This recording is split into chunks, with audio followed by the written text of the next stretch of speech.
Rohit Sharma 2007 T20 world cup టోర్నీలో టీమిండియాలో ఏజ్లో అందరికంటే చాలా చిన్నవాడు, ఓన్లీ 20 years మాత్రమే. అదే టీ20 వరల్డ్ కప్ టోర్నీలో సౌత్ ఆఫ్రికాపై డెబ్యూ చేసిన రోహిత్ శర్మ హాఫ్ సెంచరీతో రాణించి టీమిండియా విజయంలో కీలక పాత్ర పోషించి ప్లేయర్ ఆఫ్ ది మ్యాచ్గా నిలిచాడు. ఫైనల్లో పాకిస్తాన్తో జరిగిన మ్యాచ్లో ఓన్లీ 16 balls-లోనే 30 runs చేసి టైటిల్ గెలవడంలో కీ రోల్ ప్లే చేశాడు రోహిత్ శర్మ. 2021, 22, 24 టీ20 వరల్డ్ కప్ టోర్నీస్లో టీమిండియా ప్లేయర్స్ కంటే రోహిత్ శర్మ వయసులో చాలా పెద్దవాడు, సీనియర్ ప్లేయర్ కూడా. 2022-24 టీ20 వరల్డ్ కప్ టోర్నీస్కి కెప్టెన్గా వ్యవహరించాడు రోహిత్ శర్మ.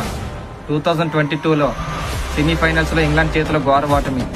2024 సెమీఫైనల్స్లో ఇంగ్లాండ్ టీమిండియా అంతకంటే ఘోరంగా ఓడించి ఇంటికి పంపించింది. టీమిండియా ఫైనల్కి చేరుకుంది. ఫైనల్ మ్యాచ్లో సౌత్ ఆఫ్రికాతో తలపడిన టీమిండియా 7 పరుగుల తేడాతో విజయం సాధించి రెండోసారి టీ20 వరల్డ్ కప్ టైటిల్ను సొంతం